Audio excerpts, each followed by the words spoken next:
São Paulo e Flamengo, que se enfrentaram recentemente, agora voltam a se enfrentar no estádio do Morumbi, em São Paulo.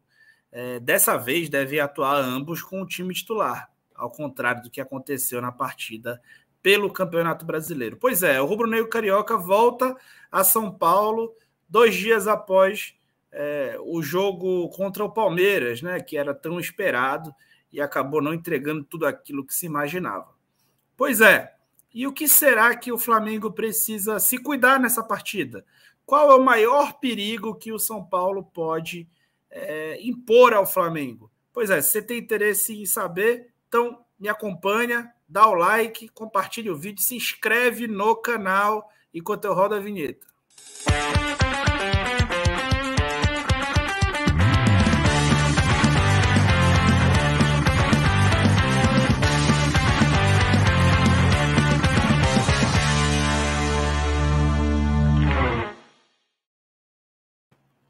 Gosta de cozinhar? Curte fazer um churrasquinho no fim de semana? Pois é, eu vou te dar uma dica para você arrebentar. Se inscreve no canal aí, Segredos da TPS, descubra os segredos do chefe do principal restaurante de carnes do norte e do Brasil, né? Uma rede nortista já atuante no Nordeste em 4 unidades. Então, tem esse interesse? Clica aí na descrição do vídeo que você vai conhecer os segredos da TPS.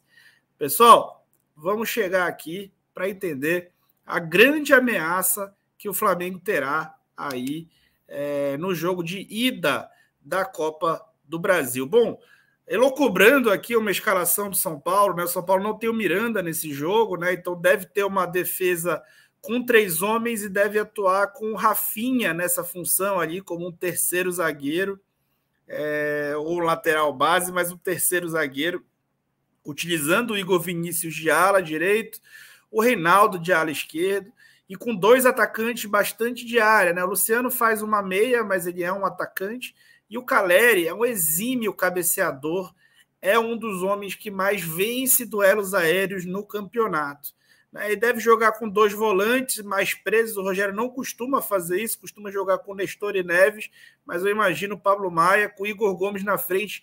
Acaba sendo uma trinca de jogadores muito, muito marcadores que o Rogério deve aprontar para esse jogo.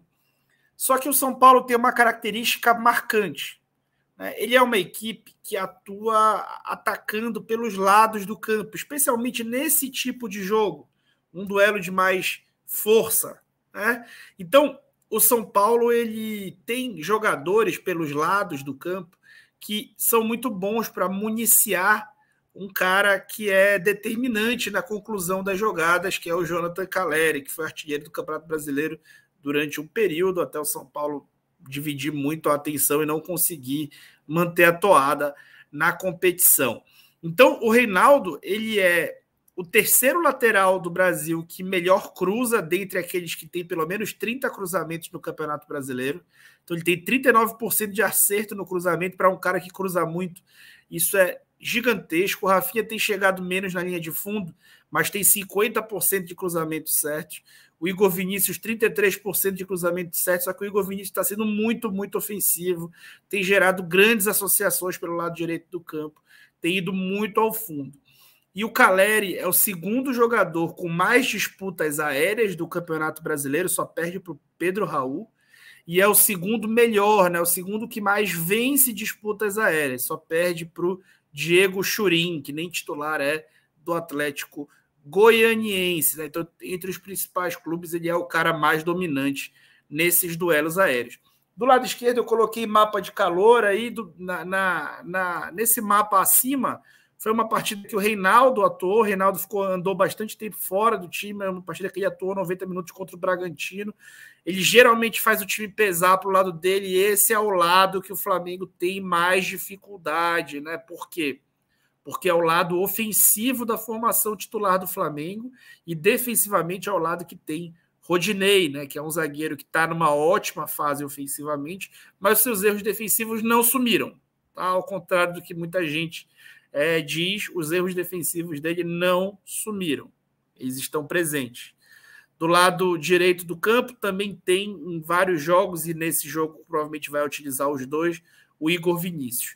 O Rogério Ceni sabe que a grande dificuldade do Flamengo é o corredor lateral, os dois corredores laterais do campo, e ele vai utilizar o que ele tem de melhor, que é a associação por ali, né? Ele executa bastante, porque esses dois zagueiros, né, eles sobem bastante por dentro e eles se associam muito.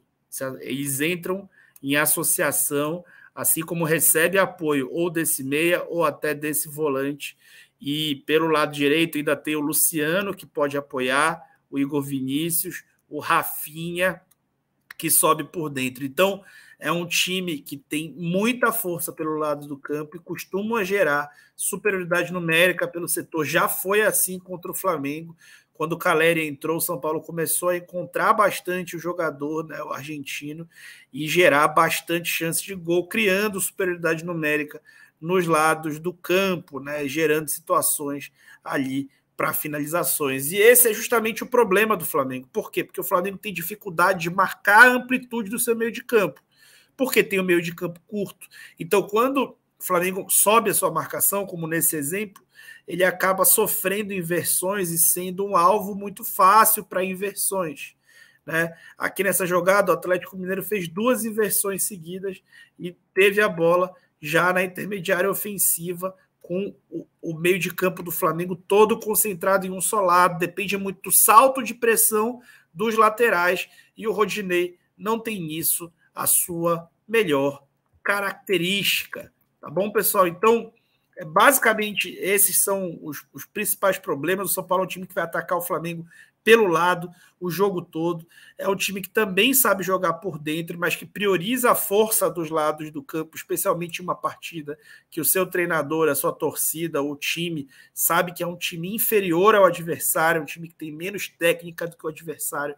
Então o São Paulo vai tentar gerar associações pelo lado do campo muito parecido como o Abel Ferreira fez contra os reservas do Flamengo. Porém, os reservas têm uma maior capacidade de recomposição do que os titulares vêm demonstrando até aqui, e ainda assim o Flamengo sofreu.